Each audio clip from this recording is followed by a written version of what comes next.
Hello छोटको and छोटकियों, मैं Subhash Kumar class 12 के बायोलॉजी के प्रत्येक चैप्टर के इस 30 मिनट के क्विक रिवीजन सीरीज में आप सभी के आपके अपने यूट्यूब चैनल बूस्टर बोर्ड में हार्दिक स्वागत करता हूं। तो छोटको एंड छोटकियों, आज के क्लास में हम लोग बात करने जा रहे हैं sexual reproduction in flowering plant के बारे में।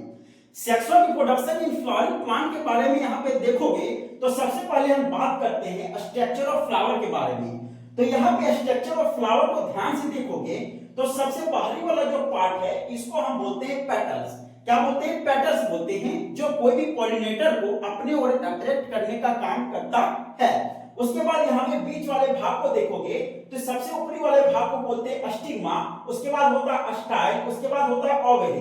तो स्टिग्मा, स्टाइल और ओवेरी को हम पिस्टिल या कार्पेल के भी नाम से जानते हैं, जो क्या होता है फीमेल पार्ट ऑफ फ्लावर होता है। इसी कारण इसको हम गाइनोसियम के नाम से जानते हैं। उसके बाद इसके साइड साइड में देखोगे तो यहाँ पे सबसे ऊपरी में होता है एंथर, फिर होता है फिलामेंट, और एंथर और फिलामेंट को हम बोलते हैं स्टेमेन। यह क्या होता है? मेल पार्ट ऑफ फ्लावर होता है। इसी कारण इसको हम एंड्रोसियम के नाम से हम जानते हैं। उसके बाद यहाँ पे नीचे देखोगे तो इसको हम बोलते हैं पेडिसेल। पेडिसेल क्या होता है कि जो स्टेम से फ्लावर जुड़े रहते हैं उसको हम बोलते हैं पेडिसेल। उसके बाद यहाँ पे देखोगे इसको बोलते हैं सेपल। सेपल क्या होता है कि जो पेटल्स को प्रोटेक्ट करने का काम करता है। उसके बाद यहाँ पे है थैलेमस। थैलेमस क्या होता है कि इसके अंदर में जितने भी सारे पार्ट्स हैं सबको एक जगह इकट्ठे संयोज के रखने में मदद करता है। उसके बाद यदि हम बात करते हैं स्ट्रक्चर ऑफ स्टेमेन के बारे में, तो स्टेमेन में देखोगे तो सबसे ऊपरी वाला भाग क्या होता है? एंथर, फिर क्या होता है? फिलामेंट होता है। अब यहाँ पे देखोगे कि एंथर का जो शेप होता है वह लोब शेप में होता है। किसी में होता है? लोब शेप में होता है, और प्रत्येक लोब को हम थीका बोलते हैं। यानी एंथर में कितने लोब शेप हैं? 2 लोब शेप हैं। इसी कारण एंथर जो होता है वह क्या होता है? बाइलॉब्ड होता है। उसके बाद क्या होते हैं कि यदि एक लोब को थीका बोलते हैं तो दोनों लोब क्या क्या कहलाएंगे? दोनों लोब को हम बोलेंगे डाइथीकस बोलेंगे। उसके बाद हम स्ट्रक्चर ऑफ यंग एंथर का बात करते हैं। स्ट्रक्चर ऑफ यंग एंथर का मतलब हुआ कि जहां पे अभी पॉलन ग्रैंड डेवलप नहीं हुए हैं उसको हम बोलेंगे यंग एंथर। यहां पे यदि देखोगे यंग एंथर में तो सबसे बाहरी वाला जो लेयर है उसको बोलेंगे एपिडर्मिस, इसके अंदर वाले लेयर को बोलेंगे एंडोथेलियम, और सबसे अंदर वाले लेयर को हम क्या बोलेंगे? मिडिल लेयर बोलेंगे।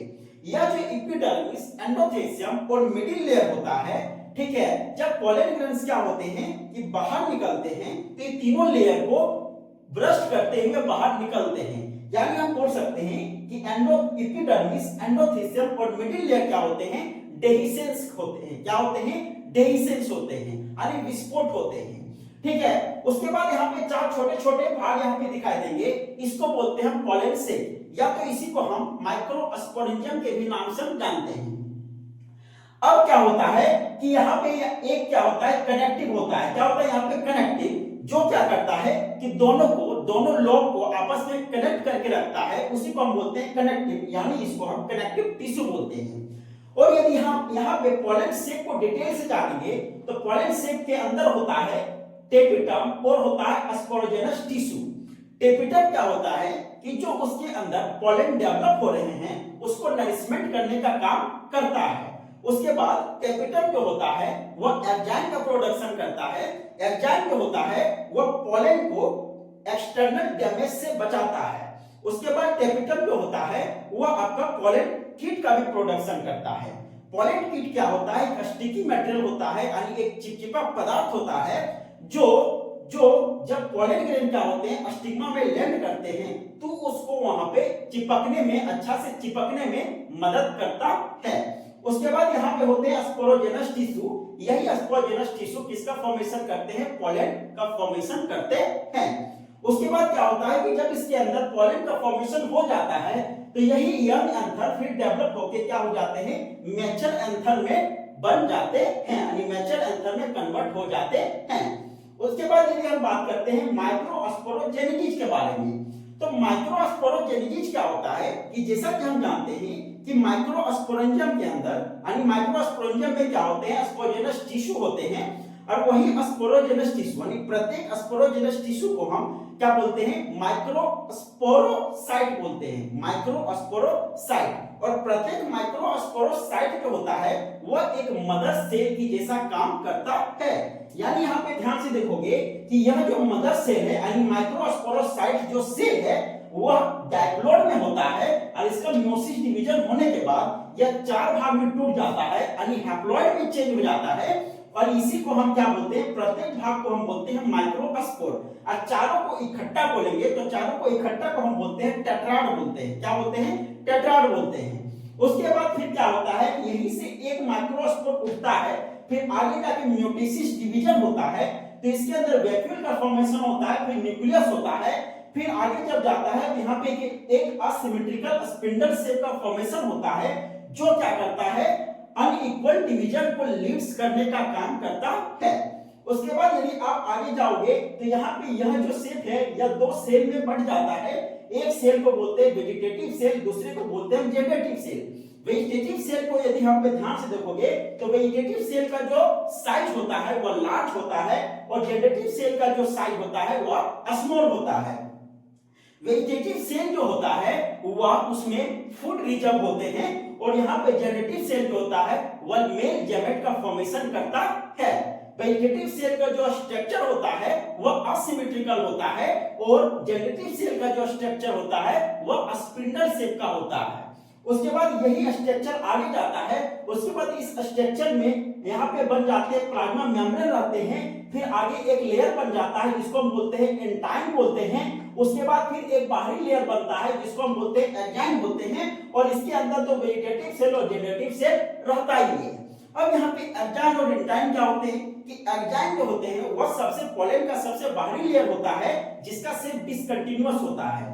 उसके बाद अंदर में होते हैं एक लेयर जिसको बोलते हैं एंटाइन जिसका शेप क्या होता है, कंटीन्यूअस होता है। ये क्या हो गया, डिसकंटीन्यूअस, अंदर क्या हो गया, कंटीन्यूअस हो गया। एंजाइम जो होता है वह स्पोरोलेनिन का बना होता है, लेकिन एंजाइम जो होता है वह पेक्टिन और सेलुलोज का बना होता है। एंजाइम जो होता है वह पॉलन को एक्सटर्नल डैमेज से बचाता है और एंजाइम जो होता है उसके अंदर जो पॉलन ट्यूब का डेवलपमेंट होता है उसमें क्या करता है, उसको डेवलप होने में हेल्प करता है। उसके बाद यदि हम आगे बात करते हैं तो यहाँ पे देखिए यहाँ क्या बोल रहा है कि 60% प्लांट पॉलिनेशन अकर इन 2 सेल स्टेज, यानी 60% प्लांट ऐसे होते हैं जिसमें पॉलिनेशन जो होता है वह 2 सेल स्टेज में होता है, यानी उसमें एक वेजिटेटिव सेल होते हैं और फिर क्या होता है, एक जेनेरेटिव सेल होता है। उसके बाद आगे देखेंगे तो यहाँ पे है कि इन 40% प्लांट पॉलिनेशन अकर इन 3 सेल स्टेज, यानी 40% प्लांट ऐसे होते हैं जिसमें क्या होते हैं कि पॉलिनेशन 3 सेल स्टेज में होता है। एक होता है वेजिटेटिव सेल, उसके बाद 2 मेल गैमेट होते हैं। अब चलिए आगे बात करते हैं। आगे क्या है यहाँ पे, स्ट्रक्चर ऑफ पिस्टिल। पिस्टिल बोले तो फीमेल पार्ट ऑफ फ्लावर, यानी पिस्टिल का स्ट्रक्चर देखोगे तो सबसे ऊपरी वाला भाग को बोलेंगे स्टिग्मा, फिर क्या होता है आपका ओवेरी होता है। अब क्या होता है कि गाइनेसियम में कंसिस्ट ऑफ, यानी कहने का मतलब क्या हो गया कि जो पिस्टिल होते हैं उसके 2 पार्ट होते हैं, एक क्या हो गया सिंगल कार्पेट, एक क्या हो गया 2 कार्पेट। यानी जिसमें कार्पेट होते हैं वो क्या होता है, सिंगल होता है, उसको बोलते हैं मोनोकार्पेलरी बोलते हैं, और जिसमें कार्पेट क्या होते हैं 2 होते हैं उसको बोलते हैं हम बाइकार्पेलरी के नाम से हम जानते हैं। अब यह जो बाइकार्पेलरी होता है इसका 2 पार्ट होता है, एक होता है सील कॉर्पस, एक होता है अपोकॉर्पस। सील कॉर्पस का मतलब हुआ कि जिसका जो कार्पेल होता है वह फ्यूज होता है, जिसका कार्पेल क्या होता है, फ्यूज होता है, यानी एक के वो में क्या रहता है, कंसिस्ट रहता है। जैसे कि एग्जांपल हो गया पापा बेर हो गया, टमाटो हो गया। उसी तरह एपोकॉर्पस का मतलब क्या हो गया, जिसमें कार्पेल होते हैं वह फ्री होते हैं, यानी फ्री कार्पेल होते हैं, यानी तीनों एक ही जगह कंसिस्ट नहीं होते हैं। जैसा कि इसका एग्जांपल हो गया मिकेलिया हो गया और रोज हो गया। उसी तरह यदि हम आगे का बात करते हैं तो आगे क्या है आपका स्ट्रक्चर ऑफ ओव्यूल है।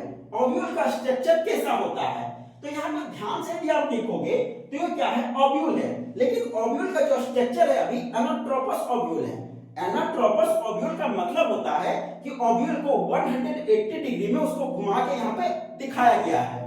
उसके बाद इस ओव्यूल के स्ट्रक्चर में ध्यान से देखोगे तो सबसे बाहरी वाला जो लेयर होता है इसको हम बोलते हैं आउटर इंटीगुमेंट बोलते हैं, इंटरनल लेयर को हम क्या बोलते हैं, इनर इंटीगुमेंट बोलते हैं। उसके बाद सबसे इनर लेयर यहाँ पे जो शेप दिख रहा है इसको बोलते हैं एम्ब्रियो सेक बोलते हैं। और यही एम्ब्रियो की सेल के साइड में क्या होता है, न्यूसेलस होता है, और इसके ऊपर में यहाँ पे क्या होता है, माइक्रोपाइल होता है।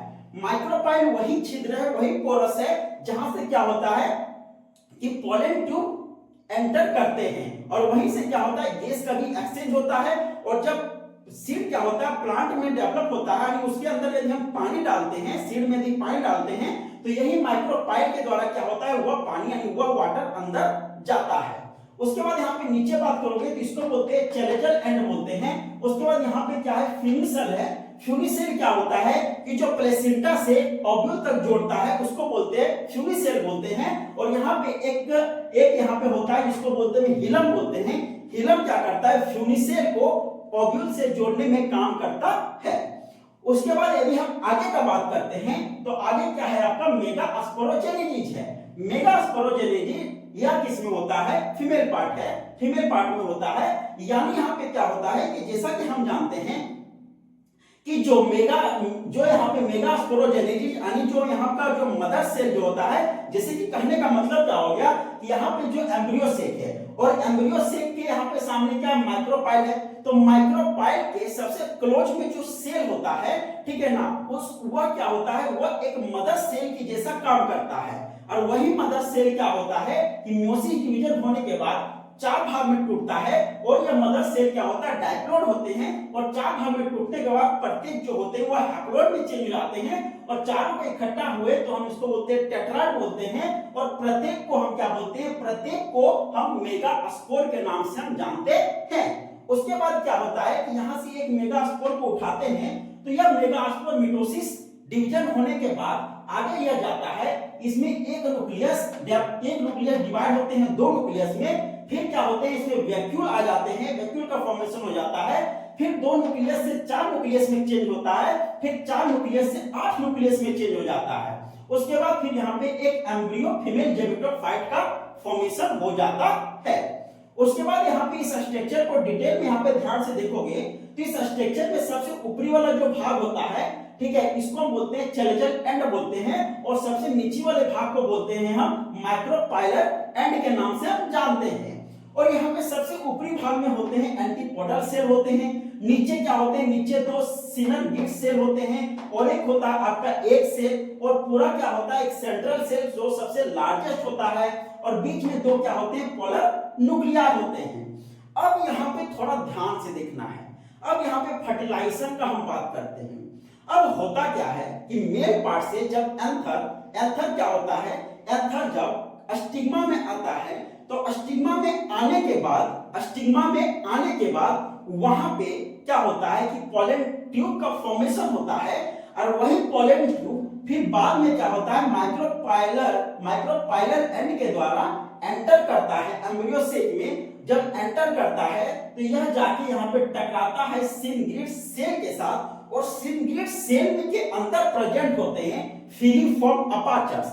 फिलीफॉर्म अपार्चस के साथ जब पोलन ट्यूब वहां पे जाके टकराता है तो पोलन ट्यूब क्या होता है, ब्रस्ट होता है। क्या होता है, ब्रस्ट होता है। ध्यान दीजिएगा कि यहाँ पे 2 सिनर्गिड सेल हैं, तो 2 सिनर्गिड सेल में कोई एक सिनर्गिड सेल में क्या करेगा, वह पोलन ट्यूब जाके टकराएगा, और जैसे टकराएगा तो वह ब्रस्ट करेगा। ब्रस्ट करने के बाद फिर क्या होगा, वहां से 2 मेल गैमेट निकलेंगे, और वहां का 2 मेल गैमेट में से एक मेल गैमेट जो है वह जाके एक सेल के साथ फर्टिलाइज करेगा। उसके बाद दूसरा जो मेल गैमेट है वह पोलन न्यूक्लियर के साथ जाके फर्टिलाइज करेगा। उसके बाद क्या होता है कि जो बचा सिनग्रिड सेल है वह खुद बाय खुद क्या होता है कि वहां का जो साइटोप्लाज्म है उसमें जाके डीजेनरेट हो जाता है। अब आता है, अब क्या हो गया कि यहाँ पे इसका फॉर्मेशन हो गया, यानी यहाँ पे क्या बन गया, यहाँ पे फर्टिलाइजेशन होने के बाद अब आता है पोस्ट फर्टिलाइजेशन इवेंट। यानी फर्टिलाइजेशन होने के बाद अब क्या होता है, फर्टिलाइजेशन जैसे हुआ तो यहाँ पे एक सेल के साथ फर्टिलाइजेशन होने के बाद जाइगोट का फॉर्मेशन करता है, और पोलन न्यूक्लिया के साथ फर्टिलाइजेशन होने के बाद फिर किसका फॉर्मेशन करता है, एंडोस्पर्म का फॉर्मेशन करता है। उसके बाद क्या होता है यहाँ पे कि जब यहाँ पे एक सेल के साथ फर्टिलाइजेशन हुआ तो फर्टिलाइजेशन होने के बाद जाइगोट का फॉर्मेशन हुआ, और वही जाइगोट फिर डेवलप होकर सीड का फॉर्मेशन करते हैं, और सीड का फॉर्मेशन होने के बाद फिर वही फ्रूट का फॉर्मेशन करते हैं। उसके बाद फिर क्या हो गया, पोलन न्यूक्लिया के साथ फर्टिलाइज होने के बाद एंडोस्पर्म का फॉर्मेशन हुआ, वही एंडोस्पर्म क्या करता है कि यह जो डेवलपिंग एम्ब्रियो है उसको नरिशमेंट का काम करता है, उसको न्यूट्रिएंट्स का काम करता है। उसके बाद फिर क्या होता है, जर्मिनेशन में भी हेल्प करता है। उसके बाद फिर उसके ग्रोथ में भी हेल्प करने का काम करता है। उसके बाद और अब यहाँ पे एक इंपॉर्टेंट बात ध्यान से देखिएगा कि यहाँ पे क्या हुआ कि एक मेल गैमेट जाके फर्टिलाइज हुआ इसके साथ, और यहाँ पे एक मेल गैमेट फर्टिलाइज हुआ एक सेल के साथ। यहाँ पे क्या हुआ कि दो फर्टिलाइजेशन हुए, इसी कारण इसको हम डबल फर्टिलाइजेशन के भी नाम से हम जानते हैं।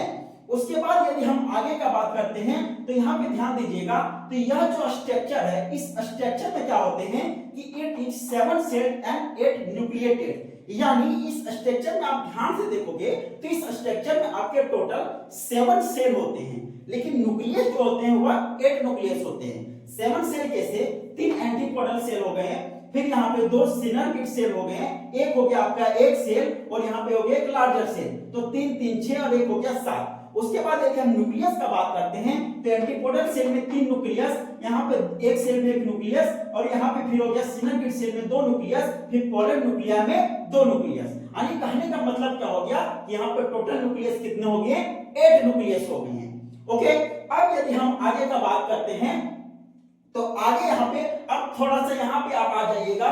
यहाँ पे आपका क्या है कि एम्ब्रियोजेनी, क्या है एम्ब्रियोजेनी। एम्ब्रियोजेनी का मतलब क्या हुआ कि एम्ब्रियो, डेवलपिंग एम्ब्रियो को हम एम्ब्रियोजेनी बोलते हैं।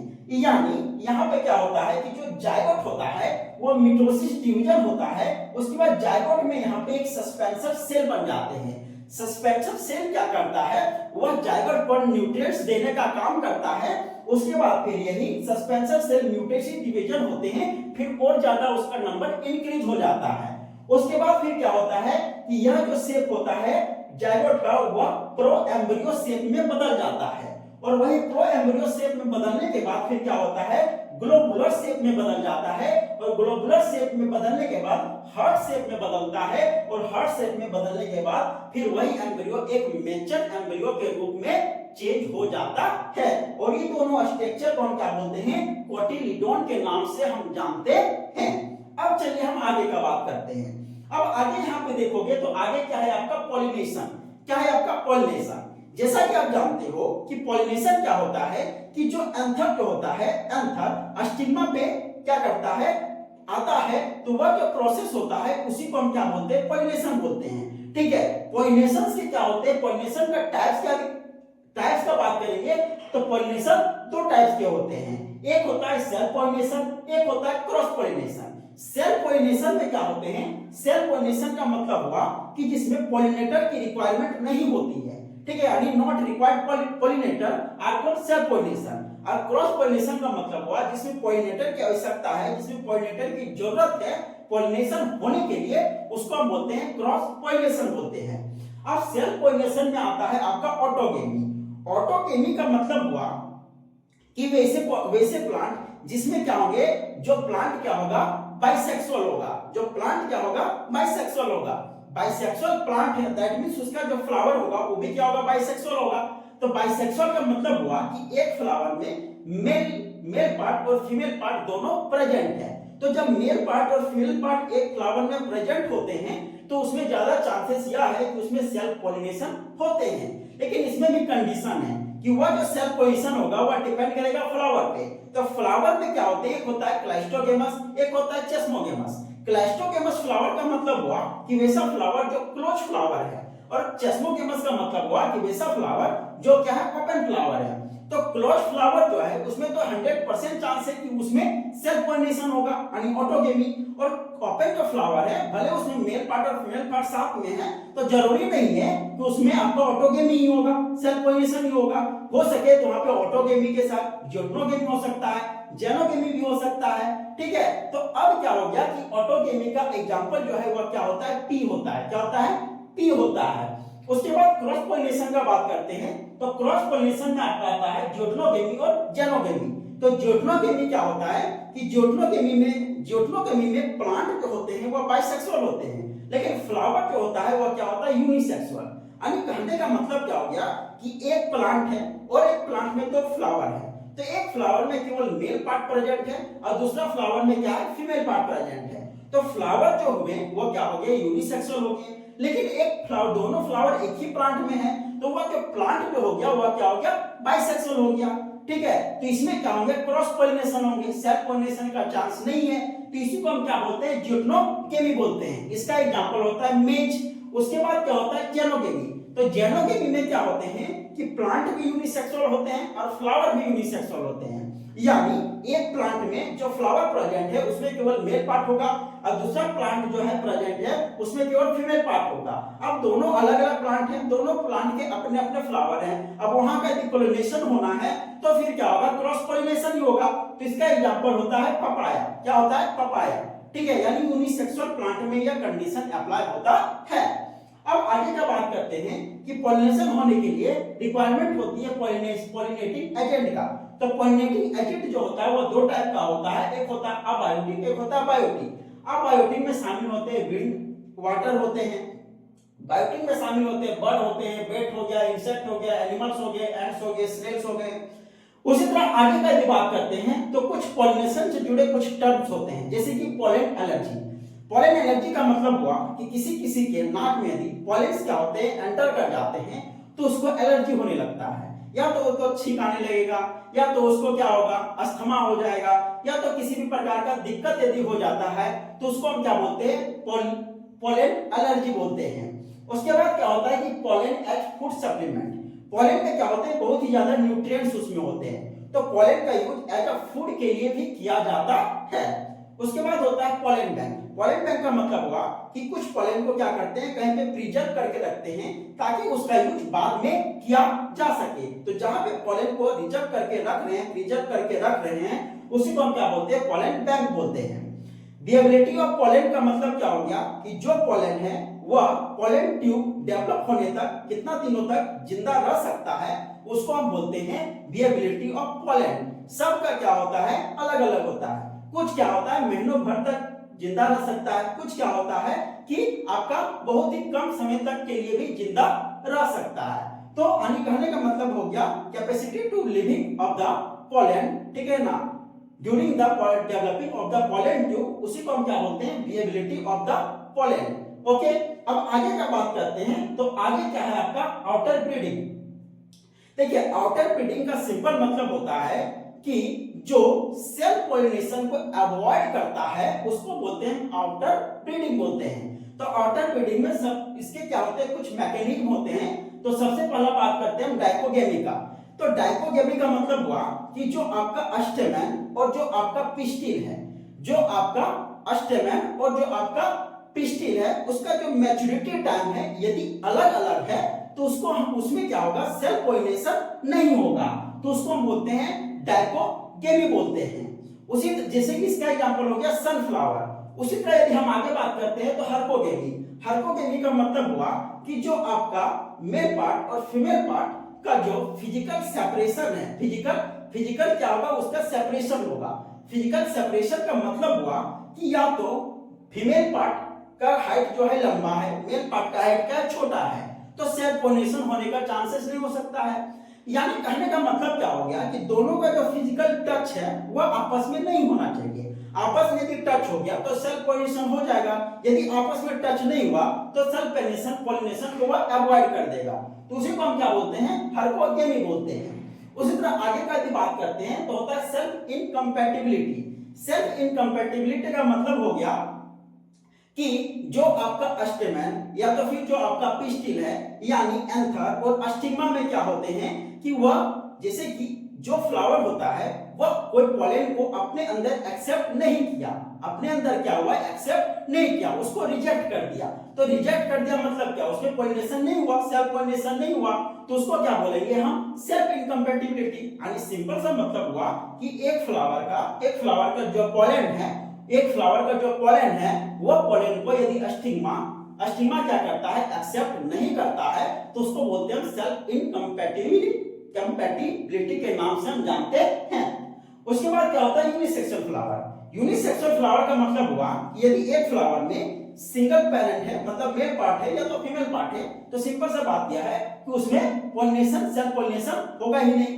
ठीक है। उसके बाद क्या हो गया, मैकेनिकल बैरियर। मैकेनिकल बैरियर मतलब कि कुछ फ्लावर का स्ट्रक्चर ही ऐसा बना हुआ है कि सेल्फ पॉलिनेशन वहां पे होने का चांसेस ही नहीं है, तो उसमें फिर सेल्फ पॉलिनेशन नहीं होगा।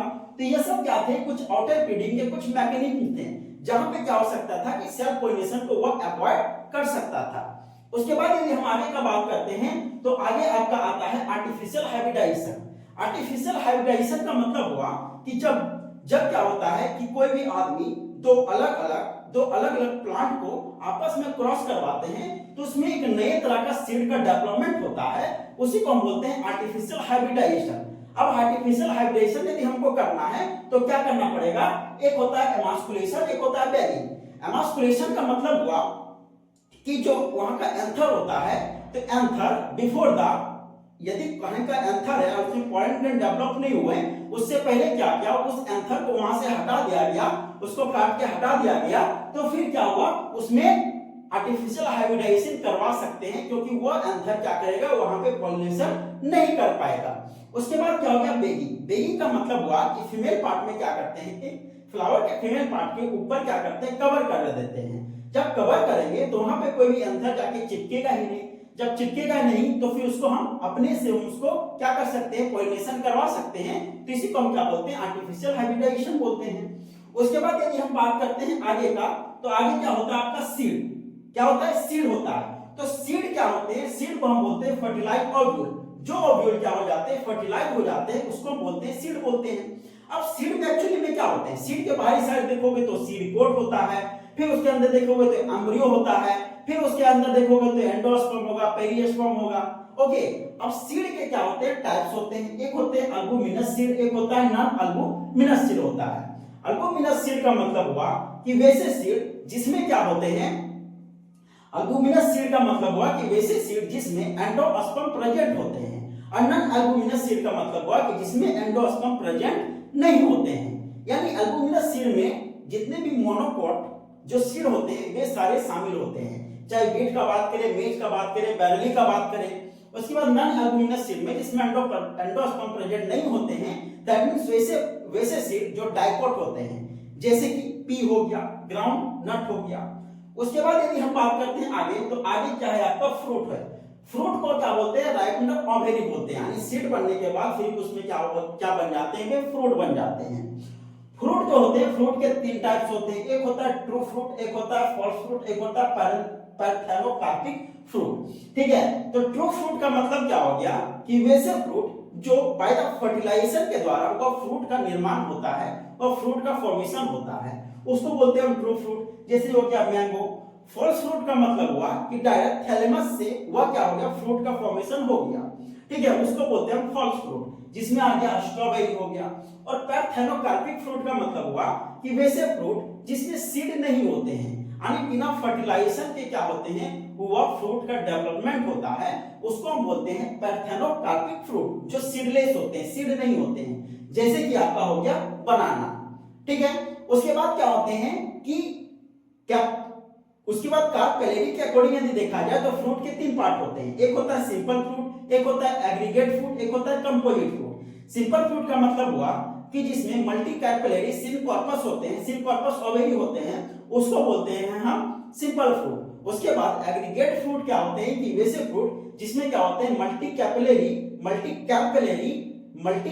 कैपिलरी एपोकॉर्पस ओवेरी होते हैं, उसको बोलते हैं हम एग्रीगेट फ्रूट बोलते हैं। उसके बाद होता है कंपोजिट फ्रूट।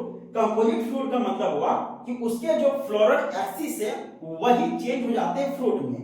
फ्लोरल एक्सिस का मतलब क्या हो गया कि फूलों का जो गुच्छा है वही क्या होता है, चेंज हो जाता है डायरेक्ट फ्रूट में। जैसे कि जैक फ्रूट हो गया आपका, मलबरी हो गया, ठीक है, पाइन एप्पल हो गया, ये सब सारे क्या है आपका कंपोजिट फ्रूट के एग्जांपल हैं। ठीक है, अब आगे बात करते हैं तो कुछ टर्म्स होते हैं, जैसे कि होता है एपोमिक्सिस, पॉलीएम्ब्रियो और हाइब्रिड सीड। तो एपोमिक्सिस का मतलब क्या हो गया, एपोमिक्सिस का मतलब हो गया कि वैसे सीड जो बिना फर्टिलाइजेशन के डेवलप हो जाते हैं उसको बोलते हैं हम एपोमिक्सिस बोलते हैं।